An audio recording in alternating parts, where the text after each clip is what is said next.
नमस्कार। आइए सुनते हैं मुंशी प्रेमचंद जी की लिखी कहानी अभिलाषा। कल पड़ोस में बड़ी हलचल मची। एक पान वाला अपनी स्त्री को मार रहा था। वह बेचारी बैठी रो रही थी, पर उस निर्दयी को उस पर लैस मात्र भी दया न आती थी। आखिर स्त्री को भी क्रोध आ गया। उसने खड़े होकर कहा, बस अब मारोगे तो ठीक न होगा। आज से मेरा तुमसे कोई संबंध नहीं। मैं भीख मांगूंगी, पर तेरे घर ना आऊंगी। यह कहकर उसने अपनी एक पुरानी साड़ी उठाई और घर से निकल पड़ी। पुरुष काट के उल्लू की तरह खड़ा देखता रहा। स्त्री कुछ दूर चलकर फिर लौटी और दुकान की संदूकची खोलकर कुछ पैसे निकाले। शायद अभी तक उसे ममता थी, पर उस निर्दयी ने तुरंत उसका हाथ पकड़कर पैसे छीन लिए। हाय रे हृदयहीनता! अबला स्त्री के प्रति पुरुष का यह अत्याचार! एक दिन इसी स्त्री पर उसने प्राण दिए होंगे, उसका मुंह जोता रहा होगा, पर आज इतना निष्ठुर हो गया है मानो कभी की जान पहचान ही नहीं। स्त्री ने पैसे रख दिए और बिना कहे सुने चली गई, कौन जाने कहाँ। मैं अपने कमरे की खिड़की से घंटों देखती रही कि शायद वह फिर लौटे या शायद पान वाला ही उसे मनाने जाए, पर दो में से एक बात भी नहीं हुई। आज मुझे स्त्री की सच्ची दशा का पहली बार ज्ञान हुआ। यह दुकान दोनों की थी। पुरुष तो मटर गश्ती किया करता था, स्त्री रात दिन बैठी सती होती थी। 10-11 बजे रात तक मैं उसे दुकान पर बैठी देखती थी। प्रातःकाल नींद खुलती तब भी उसे बैठी पाती। नोच खसोट काट कपट जितना पुरुष करता था, उससे कुछ अधिक ही स्त्री करती थी। पर पुरुष सब कुछ है, स्त्री कुछ नहीं। पुरुष जब चाहे उसे निकाल बाहर कर सकता है। इस समस्या पर मेरा चित्त इतना अशांत हो गया कि नींद आंखों से भाग गई। 12 बज गए और मैं बैठी रही। आकाश पर निर्मल चांदनी छिटकी हुई थी। निशानाथ अपने रत्न जड़ित सिंहासन पर गर्व से फूले बैठे थे। बादल के छोटे छोटे टुकड़े धीरे धीरे चंद्रमा के समीप आते थे और फिर विकृत रूप में पृथक हो जाते थे, मानो श्वेत वसना सुंदरियां उनके हाथों दलित और अपमानित होकर रुदन करती हुई चली जा रही हों। इस कल्पना ने मुझे इतना विकल किया कि मैंने खिड़की बंद कर दी और पलंग पर आ बैठी। मेरे प्रियतम निद्रा में मग्न थे। उनका तेजमय मुखमंडल इस समय मुझे कुछ चंद्रमा से ही मिलता जुलता मालूम हुआ। वही साहस छवि थी जिससे मेरे नेत्र तृप्त हो जाते थे। वही विशाल वक्ष था जिस पर सिर रखकर मैं अपने अंतःस्थल में एक कोमल मधुर कंपन का अनुभव करती थी। वही सुदृढ़ बाहें थी जो मेरे गले में पड़ जाती तो मेरे हृदय में आनंद के हिलोरे सी उठने लगती थी। पर आज कितने दिन हुए मैंने उस मुख पर हंसी की उज्ज्वल रेखा नहीं देखी, न देखने को चित्त व्याकुल ही हुआ। कितने दिन हुए मैंने उस वक्ष पर सिर नहीं रखा और न वह बाहें मेरे गले में पड़ी। क्यों? क्या मैं कुछ और हो गई या पतिदेव भी कुछ और हो गए? अभी कुछ बहुत दिन भी तो नहीं बीते, कुल 5 साल हुए हैं। कुल 5 साल जब पतिदेव ने विकसित नेत्रों और लालायित अधरों से मेरा स्वागत किया था। मैं लज्जा से गर्दन झुकाए हुए थी। हृदय में कितनी प्रबल उत्कंठा हो रही थी कि उनकी मुख छवि देख लूं, पर लज्जावश सिर न उठा सकती। आखिर एक बार मैंने हिम्मत करके आंखें उठाई और यद्यपि दृष्टि आधे रास्ते से ही लौट आई, तो भी उस अर्ध दर्शन से मुझे जो आनंद मिला, क्या उसे कभी भूल सकती हूँ? वह चित्र अब भी मेरे हृदय पट पर खिंचा हुआ है। जब कभी उसका स्मरण आ जाता है तो हृदय पुलकित हो उठता है। उस आनंद स्मृति में अब भी वही गुदगुदी, वही सनसनी है, लेकिन अब दिन रात उस छवि के दर्शन करती हूँ। उषा काल, प्रातः काल मध्याह्न काल, संध्या काल, निशा काल, आठों पहर उनको देखती हूँ, पर हृदय में गुदगुदी नहीं होती। वह मेरे सामने खड़े मुझसे बातें किया करते हैं, मैं क्रोशिये की ओर देखती रहती हूँ। जब वह घर से निकलते थे तो मैं द्वार पर आकर खड़ी हो जाती थी, और जब वह पीछे फिरकर मुस्कुरा देते थे तो मुझे मानो स्वर्ग का राज्य मिल जाता था। मैं तीसरे पहर कोठे पर चढ़ जाती थी और उनके आने की बाट जोहने लगती थी। उनको दूर से आते देखकर मैं उन्मत्त सी होकर नीचे आती और द्वार पर आकर उनका अभिवादन करती। पर अब मुझे यह भी मालूम नहीं होता कि वह कब जाते हैं और कब आते हैं। जब बाहर का द्वार बंद हो जाता है तो समझ जाती हूँ कि वह चले गए। जब द्वार खुलने की आवाज़ आती है तो समझ जाती हूँ कि आ गए। समझ में नहीं आता कि मैं ही कुछ और हो गई या पतिदेव ही कुछ और हो गए। तब वह घर में बहुत न आते थे। जब उनकी आवाज़ कानों में आ जाती तो देह में बिजली सी दौड़ जाती। उनकी छोटी छोटी बातें, छोटे छोटे कामों को भी मैं अनुरक्त मुग्ध नेत्रों से देखा करती थी। जब वह छोटे लाला को गोद में उठाकर प्यार करते थे, जब टॉमी का सिर थपथपाकर उसे लिटा देते थे, जब बूढ़ी भक्तिन को चिढ़ाकर बाहर भाग जाते थे, जब बाल्टियों में पानी भर भर कर पौधों को सींचते थे, तब ये आंखें उसी ओर लगी रहती थीं। पर अब वह सारे दिन घर में रहते हैं, मेरे सामने हंसते हैं, बोलते हैं, मुझे खबर भी नहीं होती, न जाने क्यों।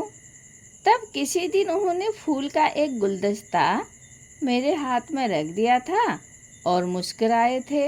वह पढ़ने का उपहार पाकर मैं फूली न समाई थी, केवल थोड़े से फूल और पत्तियां थी, पर उन्हें देखने से मेरी आंखें किसी भांति तृप्ति ही न होती थी। कुछ देर हाथ में लिए रही, फिर अपनी मेज पर फूलदान में रख दिया। कोई काम करती होती तो बार बार आकर उस गुलदस्ते को देख जाती।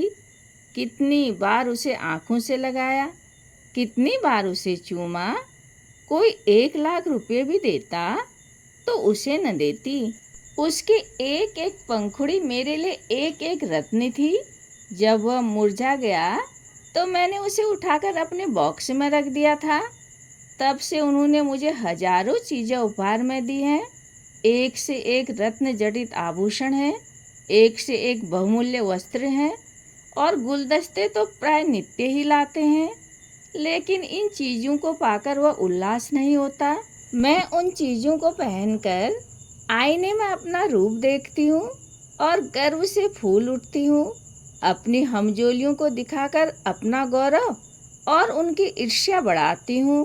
बस अभी थोड़े ही दिन हुए हैं, उन्होंने मुझे चंद्रहार दिया है। जो उसे देखता है मोहित हो जाता है। मैं भी उसकी बनावट और सजावट पर मुग्ध हूँ।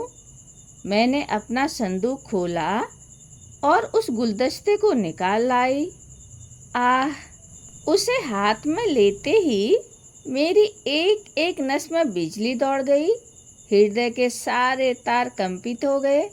वह सूखी हुई पंखुड़ियाँ, जो अब पीले रंग की हो गई थी, बोलती हुई मालूम होती थी। उसके सूखे मुरझाए हुए मुखों से अस्फुटित कंपित अनुराग में डूबे हुए शब्द साए साए करके निकलते हुए जान पड़ते थे। किंतु वह रत्न जटित क्रांति से दमकता हुआ हार स्वर्ण और पत्थर का एक समूह था, जिसमें प्राण न थे, संज्ञा न थी, मर्म न था।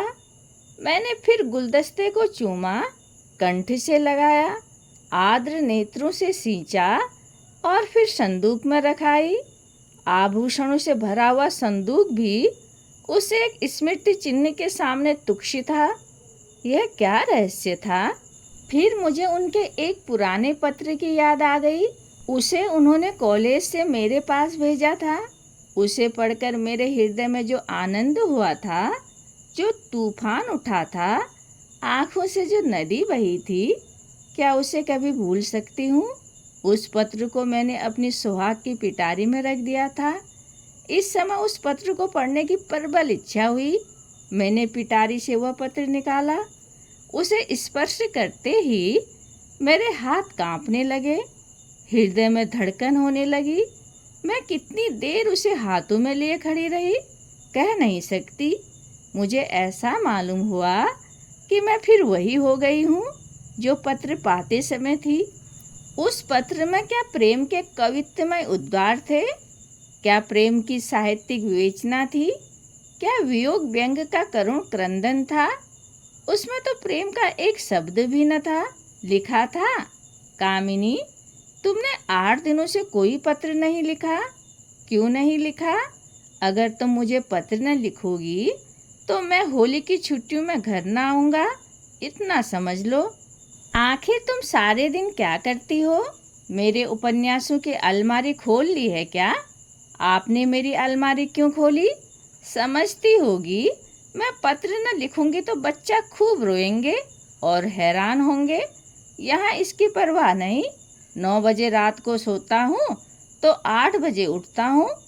कोई चिंता है तो यही कि फेल न हो जाऊं। अगर फेल हुआ तो तुम जानोगी। कितना सरल, भोले भाले हृदय से निकला हुआ निष्कपट मानवपूर्ण आग्रह और आतंक से पत्र भरा हुआ था। मानो उसका सारा उत्तरदायित्व मेरे ही ऊपर था। ऐसी धमकी क्या अब भी वह मुझे दे सकते हैं? कभी नहीं। ऐसी धमकी वही दे सकता है जो न मिल सकने की व्यथा को जानता हो, उसका अनुभव करता हो। पतिदेव अब जानते हैं इस धमकी का मुझ पर कोई असर न होगा।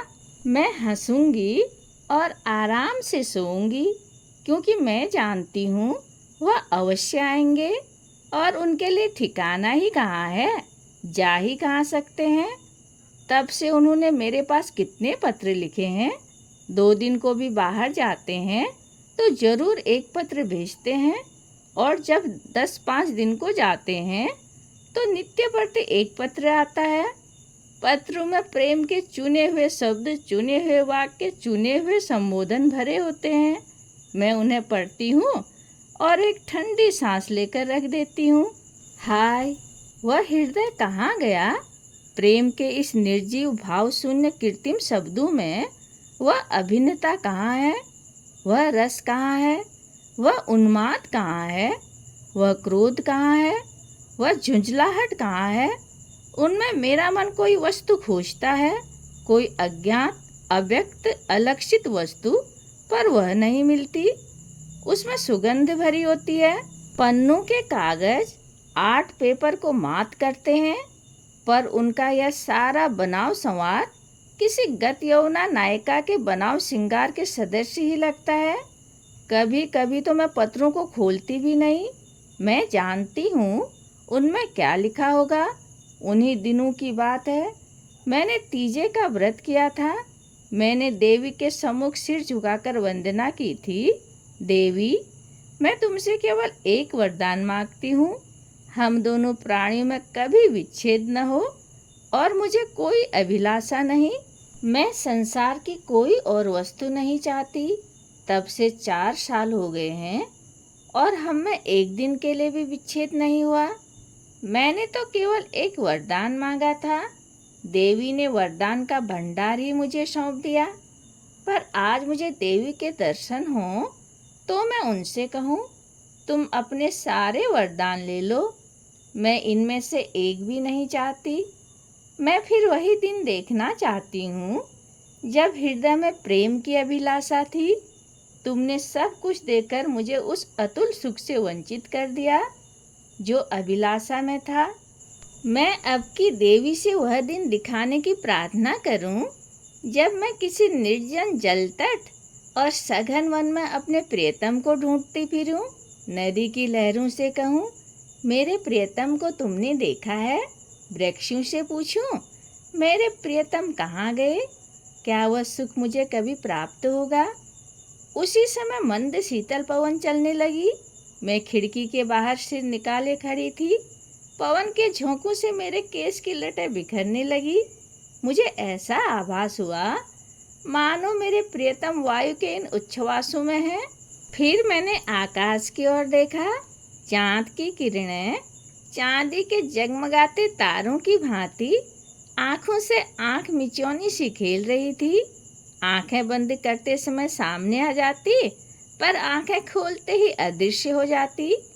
मुझे उस समय ऐसा आभास हुआ कि मेरे प्रियतम उन्हीं जगमगाते तारों पर बैठे आकाश से उतर रहे हैं। उसी समय किसी ने गाया, अनोखे से नेही के त्याग, निराले पीड़ा के संसार, कहाँ होते हैं अंतर ध्यान, लुटा करके सोने सा प्यार, लुटा करके सोने सा प्यार। यह पद मेरे मर्मस्थल को तीर की भांति भेदता हुआ कहाँ चला गया नहीं जानती।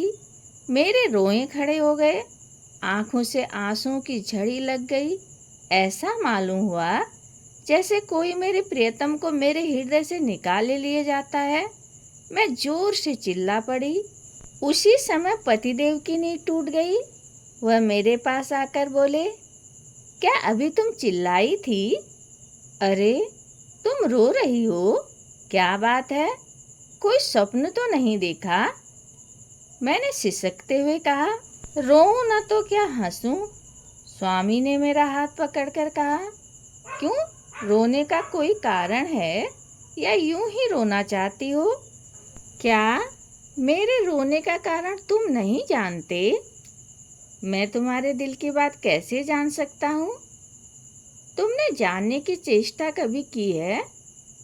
मुझे इसका सान गुमान भी न था कि तुम्हारे रोने का कोई कारण हो सकता है। तुमने तो बहुत कुछ पढ़ा है, क्या तुम भी ऐसी बात कह सकते हो? स्वामी ने विस्मय में पढ़कर कहा, तुम तो पहेलियां बुझवाती हो। क्यों, क्या तुम कभी नहीं रोते? मैं क्यों रोने लगा? तुम्हें अब कोई अभिलाषा नहीं है? मेरी सबसे बड़ी अभिलाषा पूरी हो गई। अब मैं और कुछ नहीं चाहता। यह कहते हुए पतिदेव मुस्कुराए और मुझे गले से लिपटा लेने को बढ़े। उनकी यह हृदयहीनता इस समय मुझे बहुत बुरी लगी। मैंने उन्हें हाथों से पीछे हटाकर कहा, मैं इस स्वांग को प्रेम नहीं समझती। जो कभी रो नहीं सकता वह प्रेम नहीं कर सकता। रुदन और प्रेम दोनों एक ही रेत से निकलते हैं। उसी समय फिर उसी गाने की ध्वनि सुनाई दी, अनोखे से नेही के त्याग, निराले पीड़ा के संसार, कहाँ होते हैं अंतर ध्यान, लुटा करके सोने सा प्यार, लुटा करके सोने सा प्यार। पतिदेव की वह मुस्कुराहट लुप्त हो गई। मैंने उन्हें एक बार कांपते देखा। ऐसा जान पड़ा उन्हें रोमांच हो रहा है। सहसा उनका दाहिना हाथ उठकर उनकी छाती तक गया। उन्होंने लंबी सांस ली और उनकी आंखों से आंसू की बूंदें निकलकर गालों पर आ गई। तुरंत मैंने रोते हुए उनकी छाती पर सिर रख दिया और उस परम सुख का अनुभव किया जिसके लिए कितने दिनों से मेरा हृदय तड़प रहा था। आज फिर मुझे पतिदेव का हृदय धड़कता हुआ सुनाई दिया। आज उनके स्पर्श में फिर स्फूर्ति का ज्ञान हुआ। अभी तक उस पद के शब्द मेरे हृदय में गूंज रहे थे, कहाँ होते हो अंतर ध्यान, लुटा करके सोने सा प्यार, लुटा करके सोने सा प्यार। कहानी सुनने के लिए धन्यवाद।